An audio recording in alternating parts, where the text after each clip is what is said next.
اور محبین سب کی خدمات عالیہ میں السلام علیکم ورحمۃ اللہ وبرکاتہ۔ وعلیکم السلام ورحمۃ اللہ وبرکاتہ۔ سب سے پہلے آپ کو یہ بتانا ہے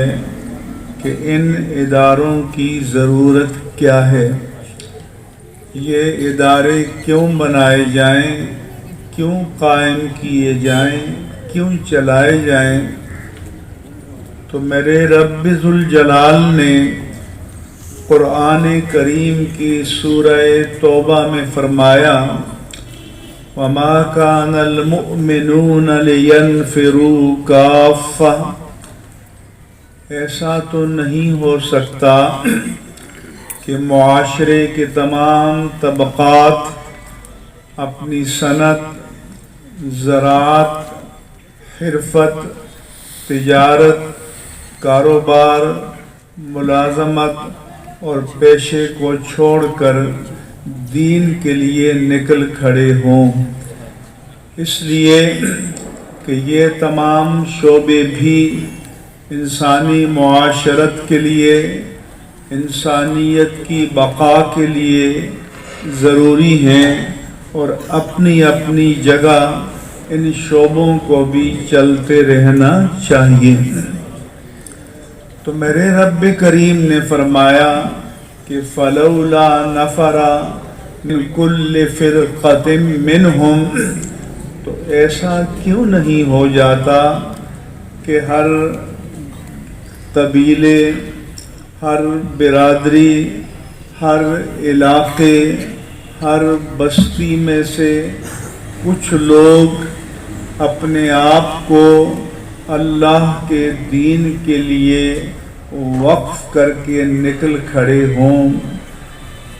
کیوں؟ لِيَتَفَقَّهُوا فِي الدِّينِ، تاکہ وہ دین کے فقیہ بن جائیں،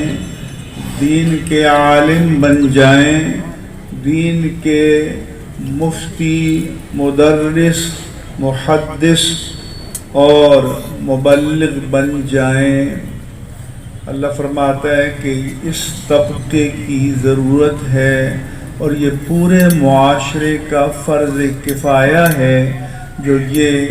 طلباء اور یہ علماء انجام دے رہے ہیں۔ یہ غور کریں، میرے رب نے یہ نہیں فرمایا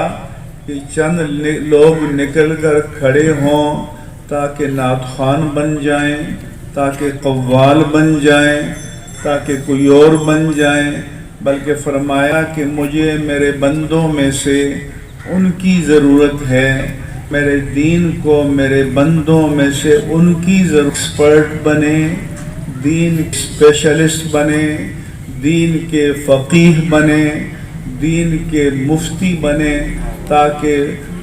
دین کی رہنمائی کریں لوگوں کی۔ اس لیے کہ اگر یہ چند لوگ اپنے آپ کو full time with all devotion and dedication، یعنی اپنی تمام تر صلاحیتوں کو، توانائیوں کو،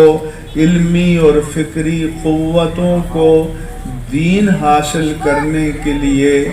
جو لوگ صرف کریں، تو وہ معاشرے کا نچوڑ ہوتے ہیں، وہ معاشرے کا جوہر ہوتے ہیں، کیونکہ اللہ نے فرمایا وَأَمَّا الزَّبَدُ فَيَذْهَبُ جُفَاءً، یہ سیلاب طوفان آتے ہیں، جو جھاگ جمع ہوتا ہے وہ بھگ سے اڑ جاتا ہے۔ وَأَمَّا مَا يَنْفَعُ النَّاسَ فَيَمْكُثُ فِي الْأَرْضِ، لیکن جس چیز سے انسانیت کو نفع پہنچے اللہ تبارک و تعالی اسے قرار، دوام اور ثبات عطا فرماتا ہے۔ پھر اللہ نے فرمایا کہ وَالْبَاقِيَاتُ الصَّالِحَاتُ خَيْرٌ عِنْدَ رَبِّكَ ثَوَابًا وَأَحْسَنُ عَمَلًا۔ آپ یہ سارے انتظامات کرتے ہیں، مکانات بناتے ہیں، بنگلوز بناتے ہیں، تجارت، دکان، بینک بیلنس بناتے ہیں، لیکن میرے رب نے فرمایا کہ ان میں سے کوئی چیز آگے نہیں چلے گی۔ والباقیات الصالحات، تمہارے اس دنیا سے جانے کے بعد تمہاری وہ یادگاریں، تمہاری وہ باقیات، تمہارے وہ اثرات جو مساجد کی شکل میں،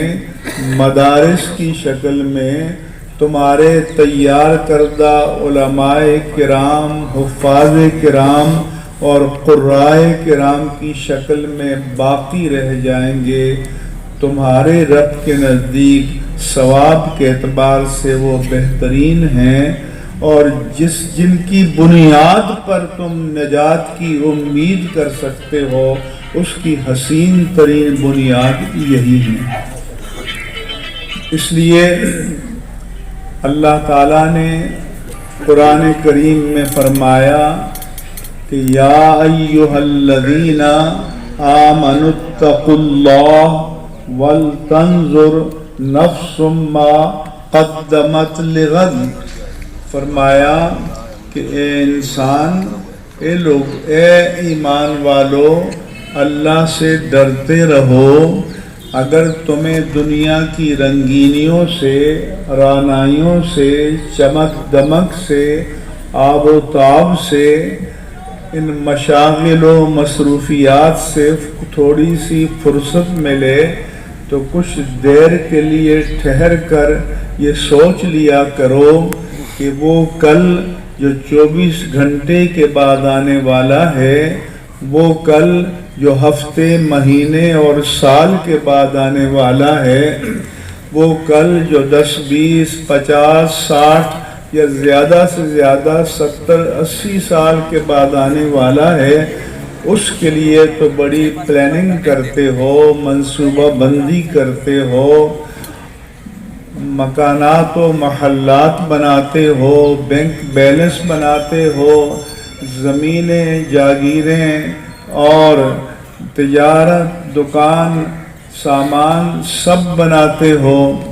لیکن میرا رب فرماتا ہے کہ اگر تھوڑی سی تمہیں فرصت ملے تو تھوڑی دیر کے لیے ٹھہر کر ذرا سوچ لیا کرو کہ وہ کل جو تمہاری موت کے بعد شروع ہوگا، اس کے لیے تم کیا تیاری کر رہے ہو، اس کے لیے تمہارے پاس ریزروز کیا ہیں، اس کے لیے تمہارے پاس آگے کیا چیز جائے گی۔ فرمایا اس کا انتظام کرو۔ حدیث پاک میں اللہ کے رسول نے فرمایا کہ بندہ کہتا ہے کہ مالی و مالی و مالی، میرا مال، میرا بینک بیلنس، میری پراپرٹی، میری دکان، میری تجارت، میری ملازمت، میرا جمع شدہ مال۔ فرمایا کہ تمہارا کیا ہے؟ ما اکلتا فافنیتا، جو تو نے کھا لیا اور 24 گھنٹے کے بعد یہ سیوری لائن میں چلا گیا، یا کوئی وائٹامن، پروٹین، منرل اور شوگر بن کر تمہاری رگوں میں دوڑنے لگا۔ فرمایا او ما لبست فابلیتا، یا وہ لباس جو تو نے پہن کر پرانا کر دیا، صرف تمہارے اس جمع شدہ مال میں سے خواہ وہ لاکھوں ہو، کروڑوں ہو، اربوں ہو، میرا رب فرماتا ہے کہ تمہارا حصہ اتنا ہی ہے۔ او ما تصدقت فابقیتا، یا تمہارے مال میں سے تمہارا حصہ وہ ہے جو تو نے جیتے جاگتے چلتے پھرتے اپنی مرضی سے اللہ کی راہ میں صدقہ کر دیا اور وہ اللہ کی امانت میں چلا گیا۔ اس کے علاوہ جو جمع کیا ہے جائز طریقے سے، ناجائز طریقے سے، وَأَمَّا بَاقٍ فَذَاهِبٌ وَتَارِكُهُ لِلنَّاسِ، باقی جو کچھ بھی ہے تو تم